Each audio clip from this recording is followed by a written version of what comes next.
बालाघाट में युवा कांग्रेसियों ने देश प्रदेश के मुद्दों पर 28 जून को प्रदर्शन किया, जहां मध्य प्रदेश युवा कांग्रेस के अध्यक्ष यश घनघोरिया भी हौसला बढ़ाने के लिए पहुंचे हुए थे। कांग्रेस जनों की उपस्थिति में हुए इस प्रदर्शन में प्रमुख रूप से युवाओं की मांग को रखा गया, जिसमें नीट परीक्षा को लेकर केंद्रीय शिक्षा मंत्री धर्मेंद्र प्रधान के इस्तीफे को लेकर आवाज बुलंद की गई। साथ ही भाजपा सरकार को घेरते हुए विभिन्न मुद्दों पर नारेबाजी करते हुए ऊर्जा के साथ प्रदर्शन किया गया। हालांकि इस प्रदर्शन में विधायक और कांग्रेस के बड़े जनप्रतिनिधियों की उपस्थिति नदारद रही और युवा कांग्रेसियों की संख्या भी सीमित थी, लेकिन प्रदेशाध्यक्ष ने ऊर्जावान कार्यकर्ताओं की तारीफ की और सड़क पर उतरकर आक्रोश जताने के लिए उनका उत्साह भी बढ़ाया। युवा कांग्रेस के इस प्रदर्शन में मंच से भाजपा सरकार की नीतियों की खूब आलोचना की गई, जिसमें महंगाई, बेरोजगारी और महिला सुरक्षा के साथ ही पेपर लीक की घटनाओं को लेकर युवा कांग्रेसी गरजते हुए नजर आए। युवाओं ने अयोध्या रामलला मंदिर के चंदा चोरी के मुद्दे पर भी भाजपा सरकार को घेरने का प्रयास किया। साथ ही पेट्रोल और डीजल के बढ़े हुए दामों को लेकर भी नाराजगी जाहिर की।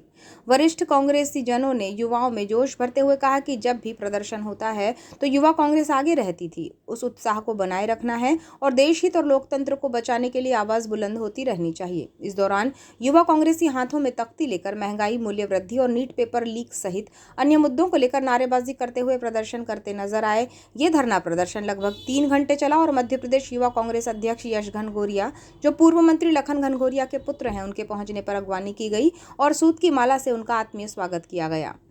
युवा कांग्रेसियों के बीच पहुंचे प्रदेशाध्यक्ष यश घनघोरिया ने मीडिया से चर्चा करते हुए कहा कि आज युवाओं के लिए सरकार ने कई तरह की समस्याएं खड़ी कर दी हैं।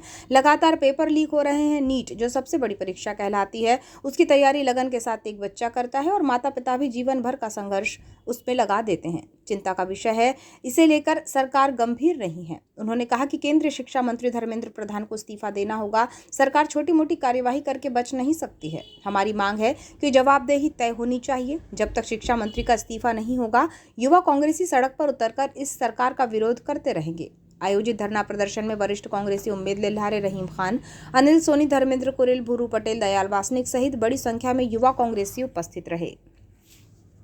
है 2014 से लेकर आज 2026 चल रहा है। ऐसा 8वीं बार हुआ है कि पेपर लीक की घटना हुई और मैं समझता हूँ कि एक छात्र पूरे 2 साल इस परीक्षा की तैयारी करता है। वो परीक्षा जो हमारे देश की सबसे बड़ी परीक्षा कहलाती है, जिसके माध्यम से बच्चा डॉक्टर बनता है और लोगों के भविष्य को तय करने का काम करता है। आप अंदाज़ा लगाइए कि जो सबसे ज़्यादा फीस जिस परीक्षा की होती है, माँ बाप का जीवन भर का संघर्ष अपनी बच्चों को पढ़ाने के लिए उस परीक्षा में जब धांधली होती है, ये बहुत चिंता का विषय है और धर्मेंद्र प्रधान को इस्तीफा देना होगा। जवाबदेही तय सरकार को करनी पड़ेगी। सिर्फ महज 2-4 लोगों पे इसकी गाज गिराकर सरकार इससे मुक्ति नहीं पा सकती। जब तक सरकार धर्मेंद्र प्रधान का इस्तीफा नहीं लेती, तब तक युवा कांग्रेस लगातार सड़कों पर अपने संघर्ष को जारी रखेगी। जिला अध्यक्ष नहीं है, विधायक नहीं है।